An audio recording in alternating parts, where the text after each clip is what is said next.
Part 1.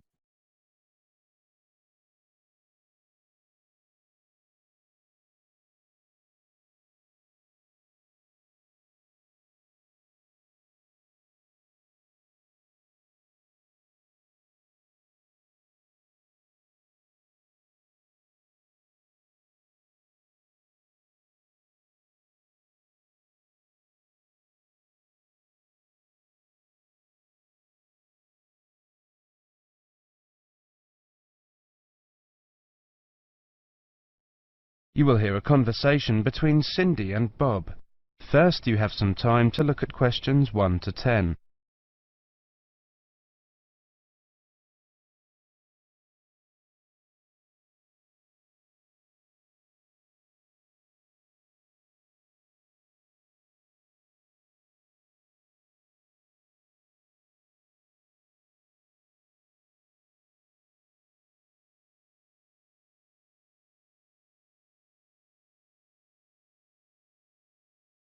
Now listen carefully and answer questions 1 to 10.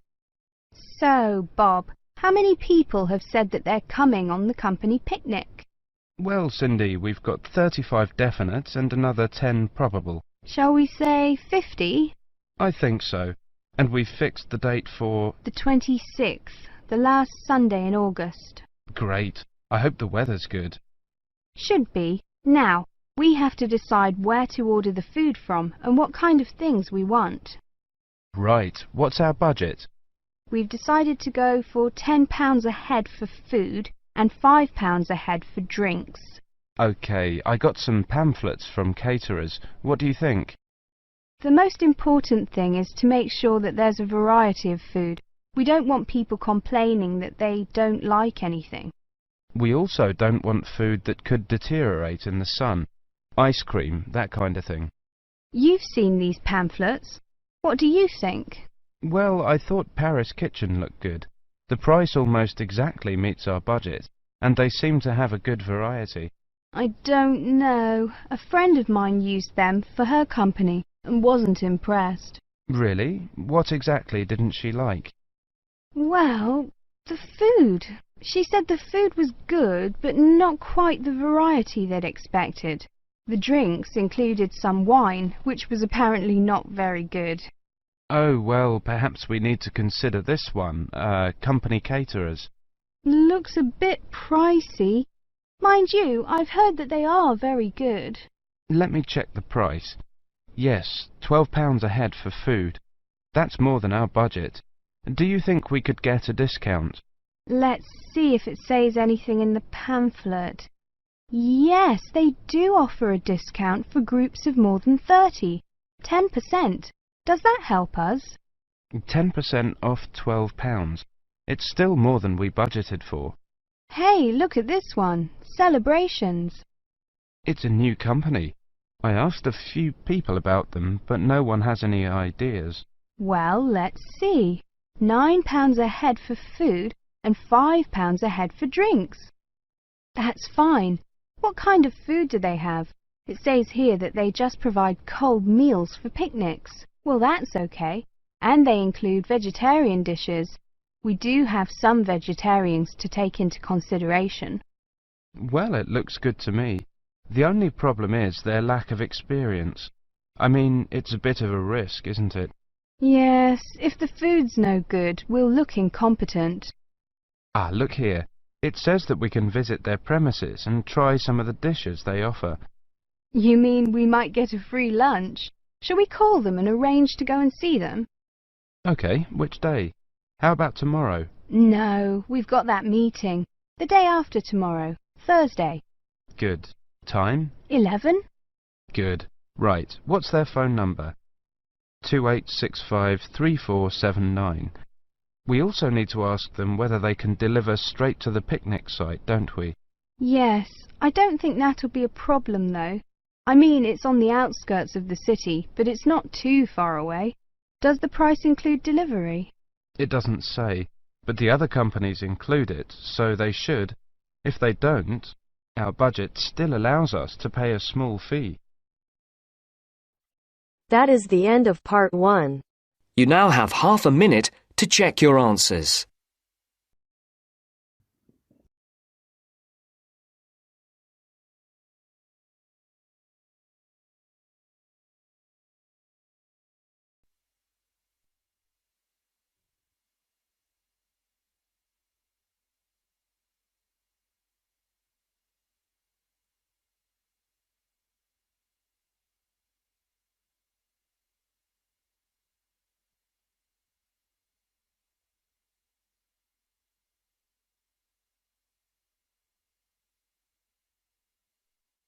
Now turns to Part 2. Part 2.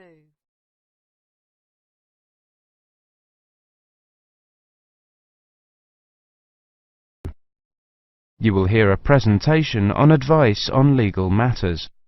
First, you have some time to look at questions 11 to 20.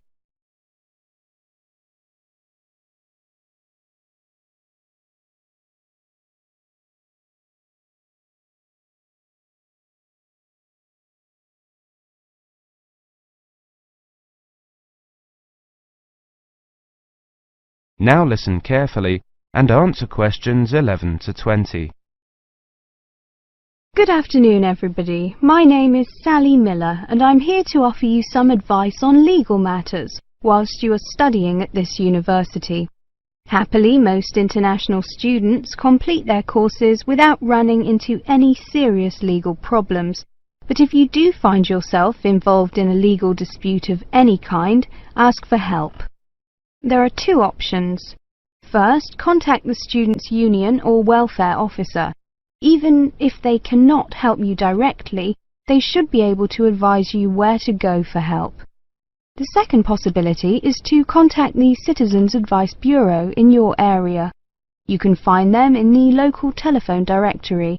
They will be able to recommend a solicitor if you need one, and tell you if there is a local law centre providing free legal advice. They will also be able to tell you whether you can claim legal aid to help pay for any court and legal fees. Let me give you some basic information about the police. The police have the power to stop and search anyone who appears to be behaving in a suspicious manner. If you are arrested for any reason, even if you know it to be a wrong reason, remember a few very important things. 1. Don't be aggressive. 2. Do not try to bribe the police officer. 3. If you are arrested by plainclothes police officers, ask to see some form of identification. 4. Give your true name and address if the officer asks you to. Lying to the police is a criminal offence. 5. Do not sign any statement until you have received advice from a solicitor. There is always a solicitor on duty at every police station. 6. You will be entitled to make one telephone call. If you use this call to telephone a friend, urge your friend to contact someone from your university or from the Students' Union and get advice about what you should do next. If you find yourself in trouble with the police, it is very important to get professional advice. Contact any of the following: your university welfare officer, the Students' Union at your university, your local Citizens Advice Bureau, a local law centre. If you are found guilty of an offence, it could seriously damage your position as an international student, so be sure to ask for help as early in the process as possible. Remember, obey the local laws. The laws here may not be quite the same as in your own country. Here are a few examples of actions that are illegal here. It is against the law to possess offensive weapons. For example, knives, guns, chemical sprays used for personal defense. Even women are not allowed to carry sprays or other deterrents to protect themselves against possible assault, except for rape alarms. Possess or supply hard or soft drugs. Disturb the peace. This is called disorderly conduct. This means that you can be arrested for being too noisy or rowdy. A few words about drinking. In this country, it is perfectly acceptable for adults to drink alcohol in moderate amounts. For many people, drinking is an established part of their social life. Going out for a drink is how they relax or spend time with friends. If you go to a party or visit people at home in the evening, your host will probably offer you a drink. Often a lot of university social life can revolve around drinking, especially for undergraduates. Do not be surprised if people arrange to meet in a bar, or if events are held in a pub. But you are not obliged to drink alcohol if you do not want to, even if you are in a pub or at a party where everyone else is drinking. You can always ask for a non-alcoholic drink instead.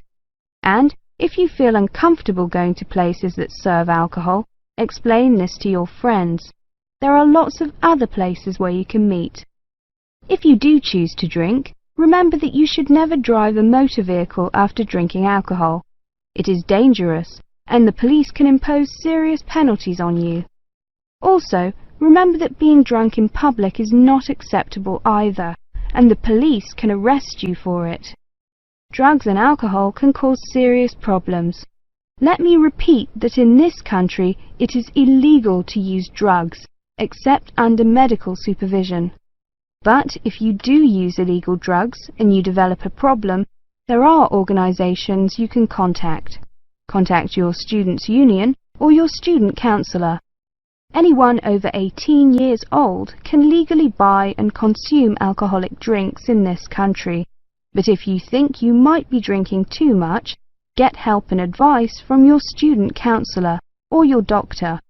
Again, there are special organisations that can help you with drug and alcohol problems. Contact them. That is the end of part 2. You now have half a minute to check your answers.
Now turns to part 3. Part 3. You will hear a conversation between Carlos, Melissa, David and Simona. First, you have some time to look at questions 21 to 30.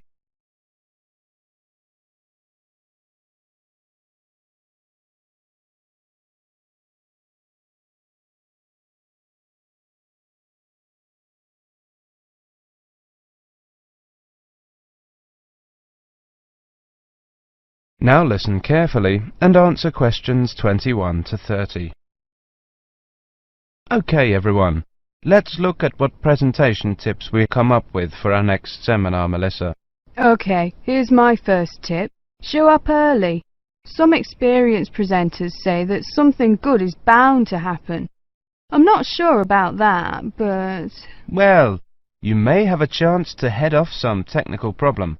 Also, at the beginning, before you actually begin your presentation, people filter in slowly. It's a great time to introduce yourself. Can't argue with that. Simona had some ideas about opening. Have a strong opening. I picked up a few ideas for structuring your opening. First, never apologise. If you're worried the presentation won't go well, keep it to yourself and give it your best shot. Besides, people are usually too preoccupied with their own problems to notice yours. I like that. Open by addressing the following 3 questions. What's the problem? Who cares? What's your solution? Excellent suggestion. David, you've gone quiet. Well, my next suggestion is PGP. That means that with every subtopic, you should move from the particular to the general and back to the particular.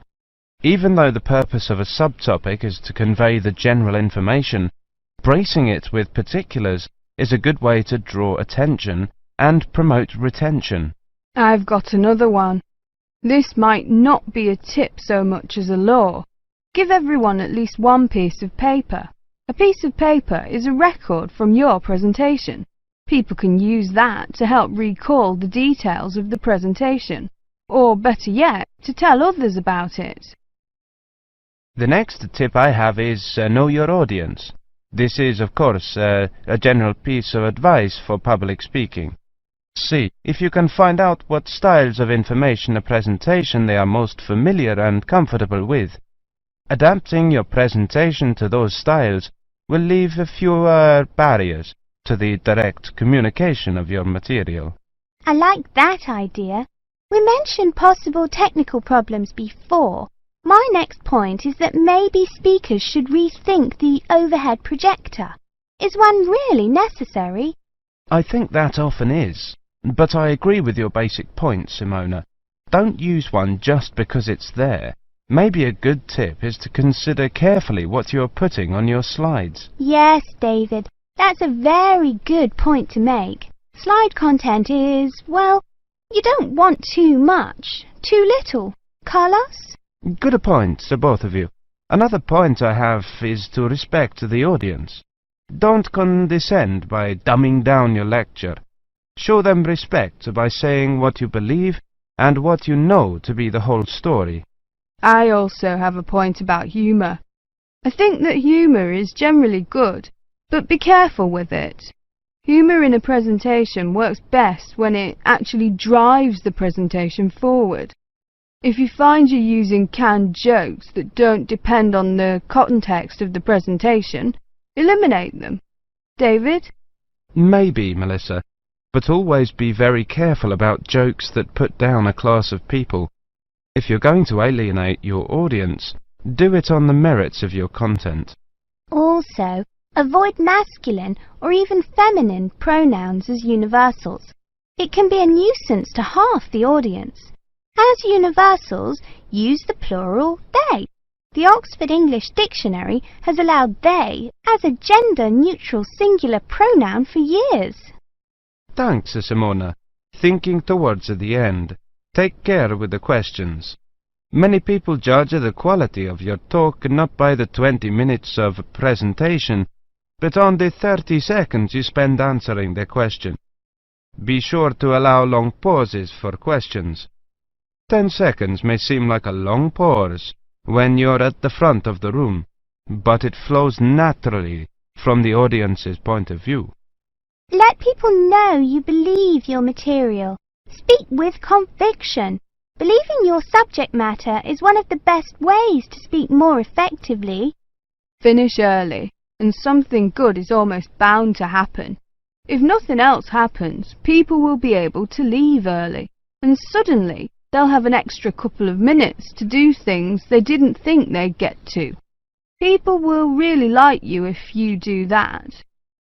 I think we have missed the key point. Practice. Practice over and over and over. If you can, record your presentation. Play it back and watch yourself. You'll discover 1,000 horrible things you never knew about yourself. Now watch it again without the sound. Why are your hands flying around like that? Now listen to it with the picture. Get rid of those ums. Now watch it at twice the normal speed. This emphasizes low-frequency cycles in your gestures. David, those were excellent points. I have one more, something quite simple, but often overlooked. I read that the two most dehydrating things you can do in a modern civilization are live presentations and air travel.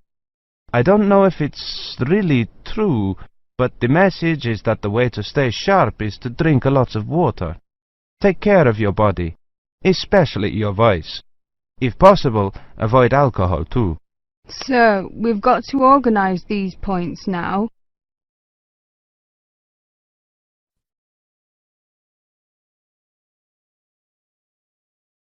That is the end of part 3. You now have half a minute to check your answers.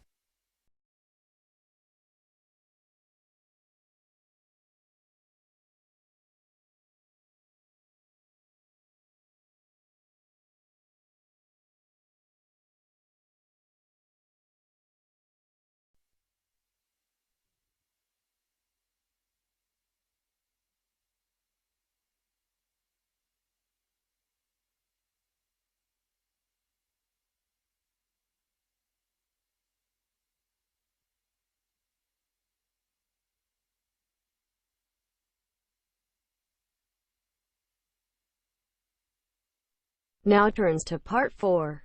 Part 4. You will hear a monologue on the subject of the Celts. First, you have some time to look at questions 31 to 40.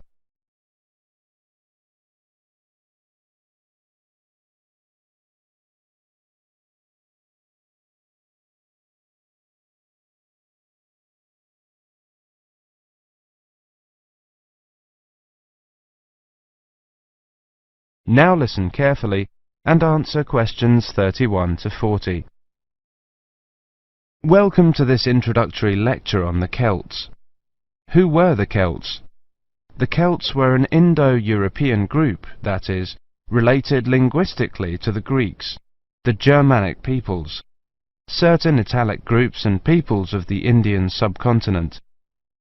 They arose in Central Europe at the beginning of the first millennium BC, and were an iron-using and horse-rearing peoples. By the end of the first millennium BC, their cultural group had spread up and down the Danube and Rhine, taking in Gaul, Ireland and Britain, across Central Europe into northern Italy and northern Spain. Their roaming across Europe led some of the Celtic tribes to sack Rome in 390 BC, creating a fear of the northern barbarians that was to haunt Romans for hundreds of years to come. The Celts are defined archaeologically by the type sites of Hallstatt and Latene, the former being taken to relate to an earlier phase of cultural development. Hallstatt, an ancient salt mining area, was excavated from 1876 onwards by the Viennese Academy of Sciences, and provided the first classification of the prehistoric Celts. In 1858, the waters of Lake Neuchâtel in Switzerland sunk to a low level, revealing a large prehistoric settlement with a huge number of surviving artifacts. The nearby town of Latene gave its name to the second phase of Celtic cultural development. However, please note that these phases overlap through time and are defined according to geographical area. Let's look at each of these, taking the Hallstatt first. Hallstatt culture is characterized in 4 stages. A and B were during the Late Bronze Age, from about 1200 to 700 BC. C was in the Early Iron Age, from about 700 to 600 BC. D was from about 600 to 475 BC. The Hallstatt culture spanned Central Europe, with its centre in the area around Hallstatt in central Austria. There were 2 distinct cultural zones, the eastern and the western. At the start of the period, long-distance trade was already well established in copper and tin, the basic requirements for manufacture of bronze. From about 700 BC, trade in iron also became established. The Hallstatt area also already controlled the trade in salt, crucial when there were few other means to preserve food. Control of these 2 crucial trade goods, iron and salt, provided the basis for the accumulation of wealth and influence. From 800 BC, some burials of rich people can be identified in Central Europe, with grave goods such as wheeled wagons and iron swords. Hallstatt C saw the construction of fortified hilltop settlements to the north of the Alps. These had burial mounds holding very high-quality goods, such as vehicles and expensive imported treasures. By the time of the Hallstatt D period, these increasingly extravagant burial mounds were clustered around a few major hill forts to the southwest of the region. This suggests a development and a concentration of wealth and social power, possibly based on the development of Massilia, present-day Marseille, as a Greek trading port. The expansion of luxury trade brought greater opportunities for profit and helped to create an increasingly stratified society, with the development of a wealthy nobility. Over the period from 1846 to 1863, 1,000 graves were found at Hallstatt, with an astonishing range of artifacts, including clothing and salt mining equipment, as well as weapons, jewellery, pottery, and imported bronze vessels in the chieftains' graves. The Latene era was the time of Celtic expansion and migration, and the time of formation of the myths. The Latene culture is named after the site in Switzerland where it was first discovered. The Latene people were those known to the Romans as Gauls, originally found in an area from eastern France to Bohemia. The Latene culture spread rapidly from about 400 BC.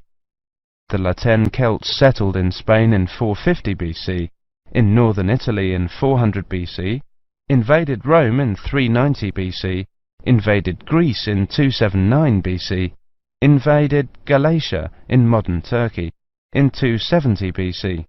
By 200 BC, they occupied the lands that are now Britain, the Netherlands, Brittany, Belgium, Germany and Switzerland. There is much debate over how much of the expansion into Britain was achieved through invasion and settlement, and how much was the expression of cultural transfer that accompanied trade and reflected the commonality of kinship and language of many tribes. There is little evidence for actual migration of Laten people into Britain. Nevertheless, it does appear that the Laten culture was more militarily focused than the Hallstatt one.